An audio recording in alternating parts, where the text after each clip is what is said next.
കേരളീയ നവോത്ഥാനത്തിൻ്റെ രാജശില്പികളിൽ ഒരാളാണ് ശ്രീനാരായണ ഗുരു. ചെമ്പഴന്തിയിലെ വയൽവാരം വീട്ടിലെ മാടനാശാൻ്റെയും കുട്ടിയമ്മയുടെയും നാലാമത്തെ പുത്രനായി 1855 ചിങ്ങമാസത്തിലെ ചതയം നാളിലാണ് ശ്രീനാരായണ ഗുരു ജനിച്ചത്. ഗുരുവിൻ്റെ ജീവിതവും പ്രവർത്തനവും കൃതികളും ലോകമാനവികതയ്ക്ക് വളരെ വിലപ്പെട്ട സംഭാവനകളാണ്. ഗുരുവിൻ്റെ ദർശനങ്ങൾ ലോക സമാധാനത്തിനും ശാന്തിക്കും ഉതകുന്ന തരത്തിൽ വളരെ ഉയർന്ന നിലവാരം പുലർത്തുന്നു.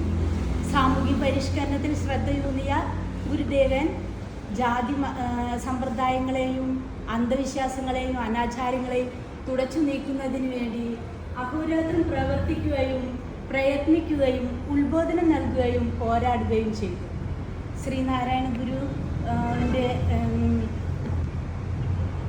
തിരുവിതാംകൂർ ക്ഷേത്രപ്രവേശനത്തിനു വേണ്ടി ഗുരു നടത്തിയ സമരങ്ങൾ വളരെ നിസ്തൂലമാണ്. ഗുരുവിൻ്റെ പ്രധാന കൃതികൾ ദൈവദശകം, അനുകമ്പദശകം, ജാതി നിർണയം, സ്വാനുഭവദീതി, ആത്മാ ഉപദേശ ശതകം തുടങ്ങിയവയാണ്. 1928 ശ്രീനാരായണ ഗുരു അന്തരിച്ചു.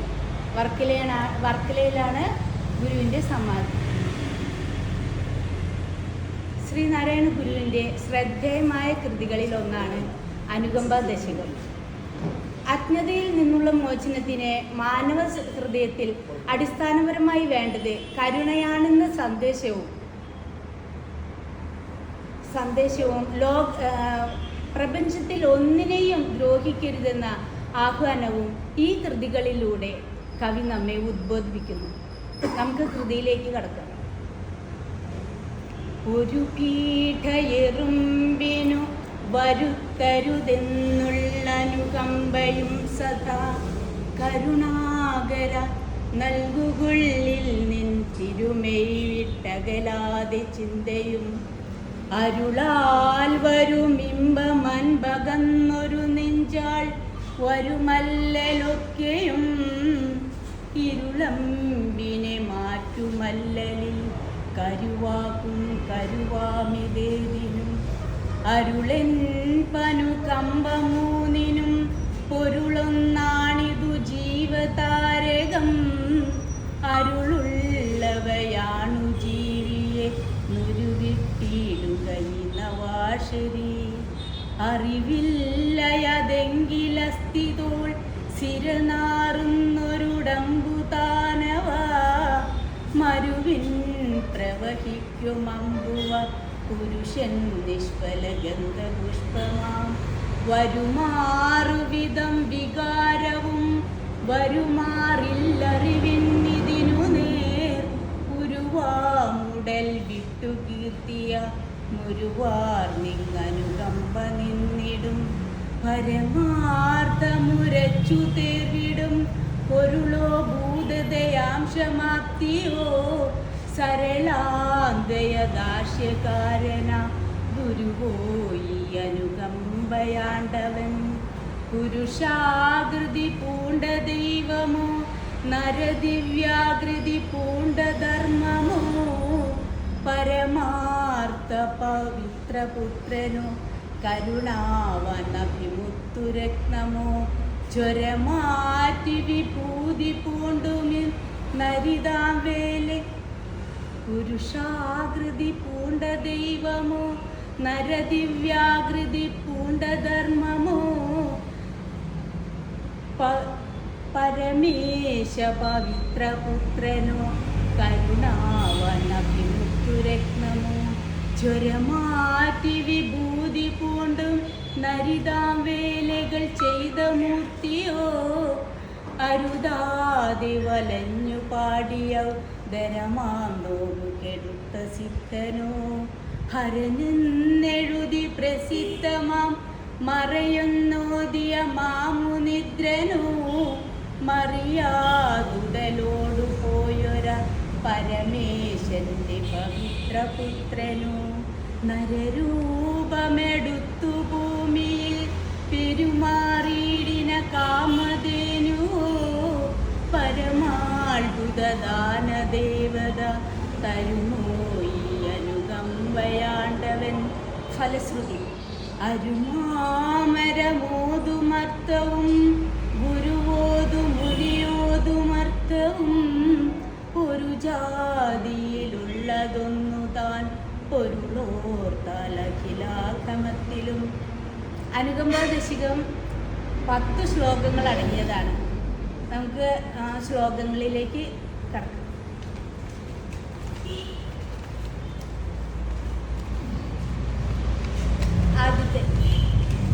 ആദ്യത്തെ ശ്ലോകം, 1-ാമത്തെ ശ്ലോകം. ഒരു പീഠ എറുമ്പിനും വരുത്തരുതെന്നുള്ള അനുകമ്പയും സദാ കരുണാകര നൽകുകൊള്ളിൽ തിരുമൈ വിട്ടകലാതെ ചിന്തയും. കരുണാമയനായ ഭഗവാനെ, കരുണയുടെ ഇരിപ്പിടമായ ഭഗവാനെ, എന്നിൽ നിന്നും ഒരു ഉറുമ്പിന് പോലും വേദനയുണ്ടാകാൻ ഇടയാകരുതെന്ന പ്രാർത്ഥനയും ഇത്തരത്തിലുള്ള കരുണയും അങ്ങയുടെ ദിവ്യരൂപം എൻ്റെ ഹൃദയത്തിൽ എന്നും നിറഞ്ഞു നിൽക്കണമെന്നുമാണ് ഈ വരികളിൽ ശ്ലോകത്തിലൂടെ കവി അർത്ഥമാക്കുന്നത്. കരുണയ്ക്കായുള്ള പരിശ്രമവും നിരന്തരമായ ഭക്തിയും നമ്മിൽ ഉണ്ടാകണമെന്നാണ് കവി നമ്മെ ഈ ശ്ലോകത്തിലൂടെ ഉദ്ബോധിപ്പിക്കുന്നത്. 2-ാമത്തെ ശ്ലോകം.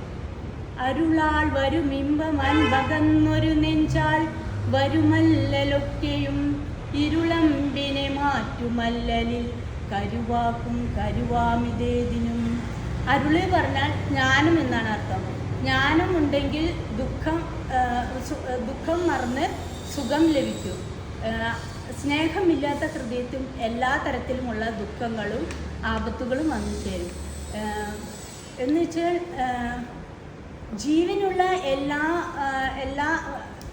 ജീവനുള്ളവരുടെ ആത്മാവായി വിളങ്ങുന്ന ബോധസത്യമാണ് ഈ അറിവ് എന്ന് പറയുന്നത്. ഇതാണ് ഈ ജ്ഞാനമുണ്ടെങ്കിൽ ദുഃഖം മാറി സുഖം വന്നു ചേരും. എല്ലാ ജ്ഞാനവും കരുണയും മനുഷ്യ ജീവിതത്തിൽ അടിസ്ഥാന തത്വമാണെന്നാണ് കവി ഈ വരികളിലൂടെ നമ്മെ ഉദ്ബോധിപ്പിക്കുന്നത്. 3-ാമത്തെ.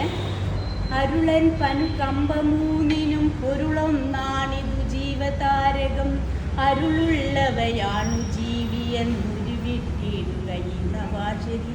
അരുള് പറഞ്ഞ അറിവ്, അൻപ് പറഞ്ഞ സ്നേഹം, അനുകമ്പ പറഞ്ഞ ദയ. അറിവും സ്നേഹവും ദയയും ഈ മൂന്നിൻ്റെയും ആധാരമായ പൊരുൾ ഒന്ന് തന്നെയാണ്. ഈ സത്യം തന്നെയാണ് നമ്മൾ ജീവിതത്തിൽ എല്ലാവർക്കും വേണ്ടത്. ഈ മൂന്നും ഉണ്ടെങ്കിൽ ഒരു ജീവതാരകമാണെന്നാണ് ഗുരു ഈ ശ്ലോകത്തിലൂടെ നമ്മോട് പറയുന്നത്. അരുളുള്ളവനാണ് ജീവി എന്ന നവ്യാക്ഷരം നമ്മളിൽ എപ്പോഴും ഒരു മന്ത്രണം പോലെ ഉണ്ടാകണമെന്നാണ് ഗുരു ഈ ശ്ലോകത്തിലൂടെ നമ്മെ ഉദ്ബോധിപ്പിക്കുന്നത്. 4-ാമത്തെ ശ്ലോകം. അറിവില്ലയതെങ്കിലസ്തിതോൾ സിരനാറുന്നൊരുടമ്പു താനവ മരുവിൻ പ്രവഹിക്കുമമ്പുവ പുരുഷൻ നിഷ്ഫല ഗന്ധപുഷ്പമാം. അറിവ് ഇല്ലാത്തവൻ ഒരു ജീവനില്ലാത്ത ഒരു ജഡം പോലെയാണെന്നാണ് ഗുരു ഈ ശ്ലോകത്തിൽ ഉന്നയിക്കുന്നത്. നമ്മുടെ മനുഷ്യ ശരീരം എന്ന് പറഞ്ഞാൽ എന്തൊക്കെയാണ്? തൊലി, രക്തം, മാംസം, മേധസ്, അസ്ഥി, മജ്ജ, ശുക്ലം എന്നീ 7 വലയങ്ങൾ ചേർന്നാണ് ഇത്. ഈ 7 വലയങ്ങൾക്ക് 7 ധാതുക്കൾക്ക് എന്ത് കേട് വന്നാൽ അത് ജീർണിച്ച് ദുർഗന്ധം വമിക്കുന്നതാണ്. അപ്പം നമ്മുടെ ശരീരം എന്ന് പറയണത് ഒരു സ്ഥിരമല്ല. അത് നമ്മൾ ജീവനില്ല എന്ന് വെച്ചാൽ 2 ദിവസത്തിലേറെ ആരും സഹിക്കില്ല. അത് നമ്മൾ കുഴിച്ചിട്ട് അല്ലെങ്കിൽ കത്തിച്ച് കളയും. അപ്പോൾ നമ്മൾ പിന്നെ ജീവിക്കുന്നത് മറ്റുള്ളവരുടെ മനസ്സിലാണ്. അത് എങ്ങനെയാണ്? നമ്മുടെ നല്ല പെരുമാറ്റം, നല്ല ദയ, അറിവും, ഇതെല്ലാം സ്നേഹവും ഇതൊക്കെയുള്ള ഒരു നല്ല മനുഷ്യനാണ് നമ്മൾ ജീവനില്ലെങ്കിൽ മറ്റുള്ളവരുടെ മനസ്സിൽ നമ്മൾ ജീവിച്ചു പോകുന്നത്. അപ്പോൾ എല്ലാവരിലും അറിവും ജ്ഞാനവും അറിവും സ്നേഹവും ദയയും ഉണ്ടാകണമെന്നാണ് ഗുരു ഈ കൃതി എല്ലാ വരികളിലും അതുതന്നെയാണ് ഉദ്ദേശം. അങ്ങനെ നമ്മെ ഉദ്ബോധിപ്പിക്കുന്നത്. പിന്നെ 5-ാമത്തെ ശ്ലോകം. വരുമാറുവിധം വികാരവും വരുമാറില്ലറിവിന്നിതിനു നേർ ഉരുവാമുടൽ വിട്ടുകീർത്തിയ മുരുവാർ നിങ്ങനുകമ്പ നിന്നിടും. വരുമാറുവിധം വികാരവും. വികാരം എന്ന് പറയുന്ന മാറ്റങ്ങളെയാണ് ഗുരു ഈ ശ്ലോകത്തിൽ ഉദ്ദേശിക്കുന്നത്. എന്തൊക്കെ മാറ്റങ്ങളാണ് നമ്മളിൽ ഉണ്ടാകുക എന്ന് വെച്ചാൽ അസ്ഥി ജനിക്കുക, പിന്നെ വൃദ്ധി, പരിണതി, അപക്ഷയം, വിനാശം. ഇങ്ങനെ 6 വിധത്തിലുള്ള മാറ്റങ്ങളാണ് മനുഷ്യ ശരീരം എന്ന് മാത്രമല്ല എല്ലാ ജീവനുള്ള വസ്തുക്കളിലും അങ്ങനെ തന്നെയാണ്. അപ്പോൾ ഈ അസ്ഥി പറഞ്ഞാൽ ഉണ്ടാവുക ഗർഭാവസ്ഥ, പിന്നെ ജനിക്കുക, പിന്നെ വൃദ്ധി എന്ന് പറഞ്ഞാൽ ഒരു പിഞ്ചു കുഞ്ഞായാലും അതിങ്ങനെ വളർന്നു വരണത്, അതിക്ക് കമിഴ്ന്ന് കിടന്ന് മുട്ടുത്തി അങ്ങനെ പിടിച്ച് നടന്ന് അങ്ങനെയുള്ള ആ അവസ്ഥയ്ക്കാണ് വൃദ്ധി എന്ന് പറയണത്. പിന്നെ പരിണതി എന്ന് പറഞ്ഞാൽ കൗമാരം യൗവനം എന്നുള്ള ആ അവസ്ഥയ്ക്ക്. പിന്നെ ഒരു അപക്ഷയം, പിന്നെ വാർദ്ധക്യത്തിലെ അവസ്ഥയിലെത്തുക, നമുക്ക് നമ്മൾ വിചാരിച്ച പോലെയൊന്നും കാര്യങ്ങൾ നടത്താൻ പറ്റാത്ത പ്രായത്തിലേക്ക് എത്തുക, ആ ഒരു മാറ്റം. അത് കഴിഞ്ഞാൽ പിന്നെ വിനാശം, പിന്നെ മരണം. അങ്ങനെ 7 അവസ്ഥകളാണ്. എന്നാൽ ഇത് ഇങ്ങനെ 7 6 വിധം വികാരവും, ഈ 6 വികാരങ്ങൾ ഇങ്ങനെ മാറി വരും. പക്ഷേ നമ്മുടെ ജ്ഞാനവും അറിവും അനുകമ്പയും ഒന്നും ഒരു മാറ്റമില്ലാതെ എന്നും നിലനിൽക്കുന്നതാണ് പറയുന്നത്. അപ്പോൾ അറിവ് അങ്ങനെയാണ്, അറിവ് എന്നും ഉണ്ടാവും. നമ്മുടെ ശരീരം എന്ന് വെച്ചാൽ അത് നശിച്ചു പോകും. ഈ അറിവും സ്നേഹവും ജ്ഞാനവും നിലനിൽക്കുന്നതാണ്. എല്ലാ വരികളിലും ഇത് തന്നെയാണ് ഗുരു അർത്ഥമാക്കുന്നത്. അപ്പോൾ ഇതൊരു മനുഷ്യ ജീവിതത്തിലെ എപ്പോഴും നമ്മുടെ ഒപ്പം ഉണ്ടാകണമെന്നാണ് കവി ഈ വരികളിലൂടെ ഉദ്ബോധിപ്പിക്കുന്നത്. 6-ാമത്തെ ശ്ലോകം തൊട്ട് നമ്മൾ ആരൊക്കെയാണ് ഈ അനുകമ്പശാലികൾ എന്നാണ് കവി ഗുരു നമ്മെ അറിയിക്കുന്നത്. ആരൊക്കെയാണെന്നുള്ളത് നമ്മളെ പരിചയപ്പെടുത്തുകയാണ്. പരമാർത്ഥമുരച്ചു തീർവിടും പൊരുളോ ഭൂതതയാം ക്ഷമാപ്തിയു സരളാന്തയദാശികാരനാം ഗുരുവോയി അനുകമ്പയാണ്ടവൻ. പരമാർത്ഥമുരച്ചു തേർവിടും പൊരുളോ എന്ന് പറഞ്ഞാൽ നമ്മുടെ മഹാഭാരത യുദ്ധത്തിലെ എന്താ പറയുക, അർജുനൻ്റെ തേരാളിയായിട്ടാണ് ശ്രീകൃഷ്ണൻ.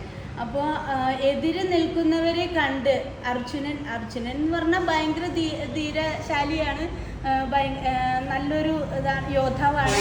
പക്ഷേ മറുവശത്ത് നിൽക്കുന്നത് അർജുനൻ്റെ കൂടപ്പിറപ്പുകളും ഗുരുക്കളും ഒക്കെയാണ്. അവരെ കണ്ടിട്ട് അർജുനന് തളർച്ച വരികയാണ്, ഞാൻ എന്താ ചെയ്യേണ്ടത് എന്നുള്ളത്. അപ്പോൾ ശ്രീകൃഷ്ണൻ ധൈര്യം കൊടുക്കുകയാണ് തേര് തെളിയിച്ചിട്ട്. അതാണ് ഭഗവത്ഗീതയായിട്ട് വ്യാസൻ എഴുതിയിട്ടുള്ളത്. അപ്പോൾ ആ ശ്രീകൃഷ്ണനാണോ അനുകമ്പയാണ്ടവൻ എന്നാണ് ഗുരു ചോദിക്കുന്നത്. അതുപോലെ തന്നെ ശ്രീബുദ്ധനാണോ അനുകമ്പയാണ്ടവൻ? ശ്രീബുദ്ധൻ എന്ന് വെച്ചാൽ ബിംബിസാര രാജാവിൻ്റെ കൊട്ടാരത്തിൽ മൃഗബലി നടക്കുകയാണ്. അപ്പോൾ മൃഗബലി നടക്കുമ്പോൾ ഒരാട്ടിൻകുട്ടിയെ ഇങ്ങനെ ആട്ടിൻകുട്ടിക്ക് പകരം ശ്രീബുദ്ധൻ്റെ ശിരസ് വെച്ചു കൊടുക്കുകയാണ്, എന്നെ വെട്ടിക്കോളാൻ പറഞ്ഞിട്ട്. അപ്പോൾ അങ്ങനെയുള്ള ആ ശ്രീബുദ്ധൻ്റെ ആ ഒരു പ്രവൃത്തി കാരണം മൃഗബലി തന്നെ വേണ്ടാന്ന് വെച്ചു. അപ്പോൾ ആ ശ്രീബുദ്ധനാണോ അനുകമ്പയാണ്ടവൻ എന്ന് ഗുരു ചോദിക്കുകയാണ്. പിന്നെ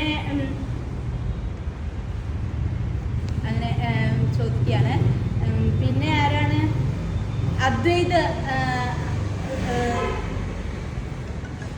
അദ്വൈത ഗീതം, ഭാഗവതഗീതം എഴുതിയ നല്ല ടഫുള്ളതാണ്. അത് സരളമായ ഭാഷയിൽ എഴുതിയ ശ്രീ ശങ്കരാചാര്യരാണോ അനുകമ്പയാണ്ടവൻ എന്ന് ചോദിക്കുകയാണ് കവി. ഗുരു. പിന്നെ ഏഴാമത്തെ ശ്ലോകത്തിൽ എന്താണ്?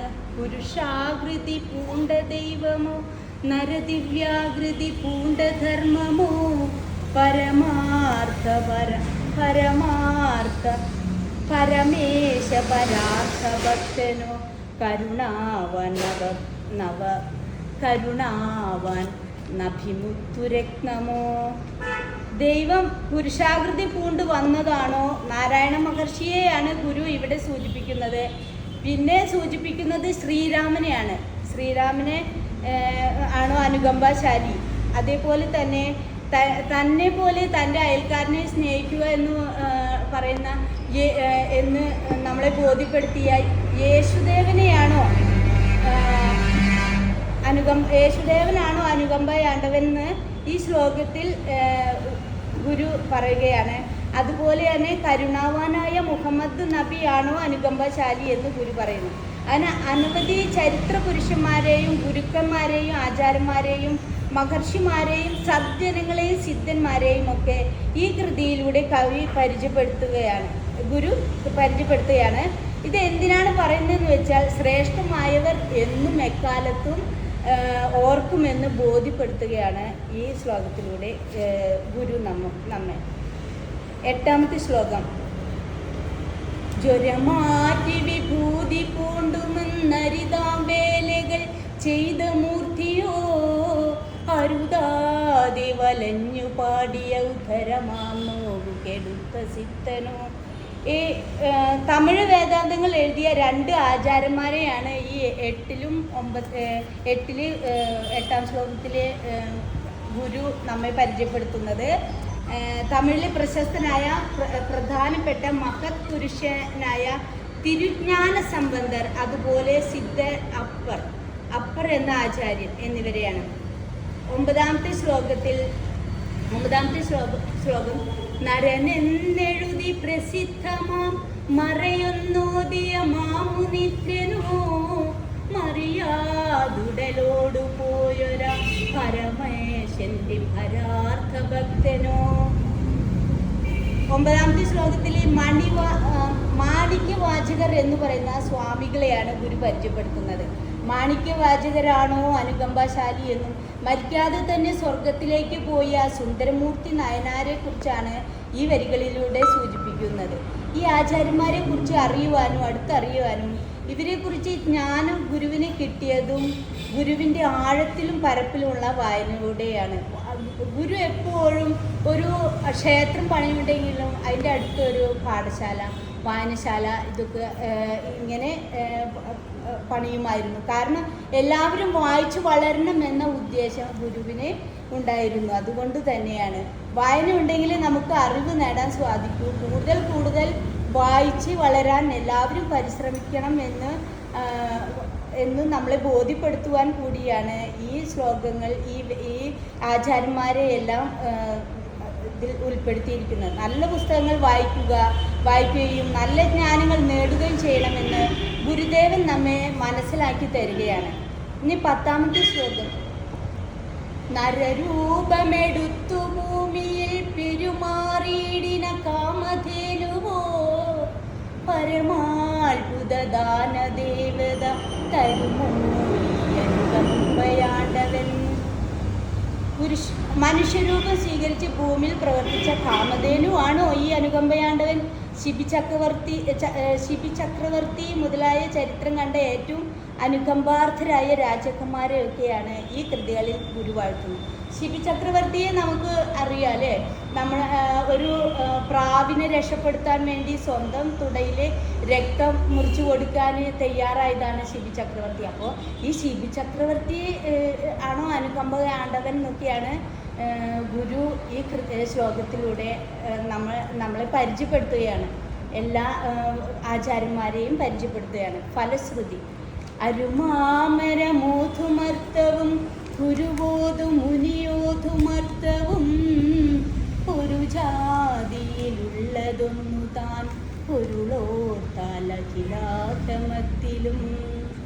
ദിവ്യമായ വേദങ്ങൾ വിളംബരം ചെയ്യുന്ന ദർശനങ്ങളും അർത്ഥങ്ങളും പറയുന്ന അർത്ഥവും മുനിയോതുന്ന അർത്ഥവും ഒരു ജാതിയിലുള്ള ഇതാണെന്നാണ് ഗുരു ഈ ഫലശ്രുതിയിലൂടെ പറയുന്നത്. ഏത് ഗ്രന്ഥങ്ങളായിക്കൊള്ളട്ടെ, ഏതു പേരിലുള്ള ശാസ്ത്രങ്ങളായിക്കൊള്ളട്ടെ, ഏത് ശാസ്ത്ര ഗ്രന്ഥങ്ങൾക്കും ചൂണ്ടിക്കാണിക്കാൻ ഒരേ ഒരു സത്യം മാത്രമേ ഉള്ളൂ. അത് ഏകമാണ്, അത് അദ്വിതീയമാണ്. അതിന് വേറെ മാറ്റങ്ങളൊന്നുമില്ല. ഇത്തരം കൃതികൾ നമ്മുടെ ജീവിതത്തിലെ നല്ല നല്ല മാറ്റങ്ങൾ വരുത്തുമെന്നതിന് ഒരു സംശയവുമില്ല. ഇന്ന് ശ്രീനാരായണ ഗുരു സമാധി ദിവസമാണ്. ഈ സമാധി ദിവസം തന്നെ ശ്രീനാരായണ ഗുരുവിനെ കുറിച്ച് രണ്ടു വാക്ക് പറയുവാനും ഗുരുവിൻ്റെ ഒരു കൃതി ചൊല്ലുവാനും എനിക്ക് അവസരം തന്ന എല്ലാവർക്കും നന്ദി, നമസ്കാരം.